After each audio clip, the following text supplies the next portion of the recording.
This next session is all about prime. It's the one that I get asked lots of questions about in terms of, can we skip that?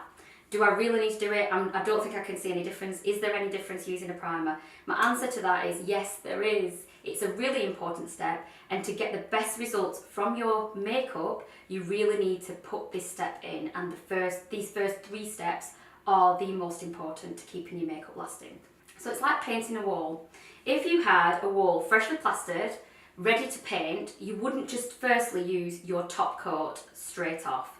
You would probably prime the wall with some cheap light coloured paint, mix it maybe with a bit of water until the plaster absorbed all of that, so that you could actually see the wall look fairly light coloured or white or whatever colour you were painting it. Then you would put your top coat on so that you could actually see the colour of the top coat. Otherwise, what would potentially happen is it would actually transpire into the wall. The plaster would absorb the paint. So your primer does exactly that same thing that the primer does on your plaster on your face. What it actually does is it protects the skin, so it stops anything from the skin transferring through to your foundation, so any oils or anything from your skin, it stops it from going through to the foundation and stops the foundation then moving. But then it also stops any moisture or oils from your foundation penetrating through to your skin. And that's really important because you don't want the finish of your foundation to alter. You want it to look how the foundation looked when you got it out of the bottle and had a look at it.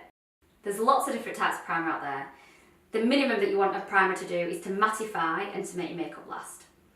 There's other types of primers out there though as well that can reduce redness, that can smooth the skin, that can control oil.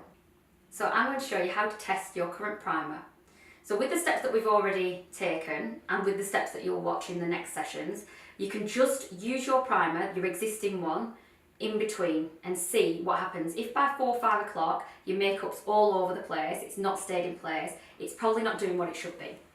It's probably time to take it for a little shopping spree and test it against some of the other primers out there on the market. So the thing to do is to pop your existing primer on your hand, pop another primer that you found next to it if you want to see if that's going to be great, then apply your foundation, just a thin layer over the top, leave it for a good few hours and see what it looks like. See whether it's better or whether it's the same as or whether it's worse. And what you're obviously looking is something that's going to actually have some more staying power. So in terms of testing your primer or testing a primer, what you should be able to see is you should be able to take the product, pop it on the back of one of your hands, like so. And this should appear mattified. It should also appear a little bit smoother if you've got a decent primer there, and you should visibly be able to see that. So if you've got pretty normal skin, you're in luck. You don't have to invest too much money in your primer. As long as you can see that it mattifies and it smooths, you can pretty much get away with most primers.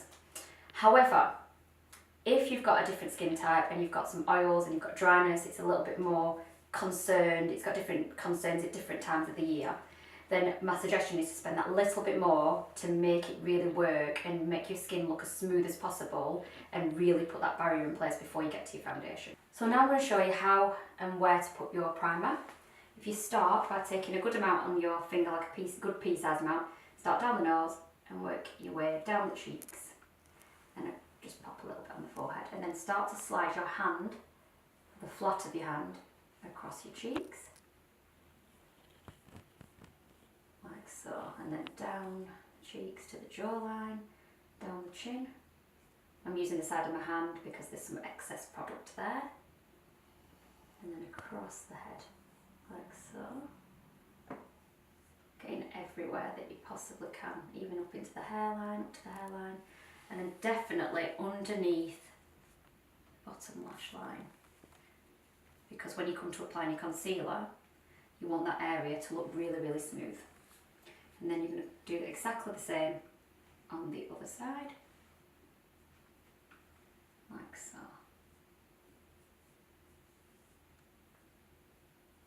Getting right underneath the eye, across the head. And like I said, we're using fingers for this so that you can really feel that you've popped the product everywhere, because if you ever get those patchy areas across the skin later on in the day, it might be an area that you've actually missed your primer out with.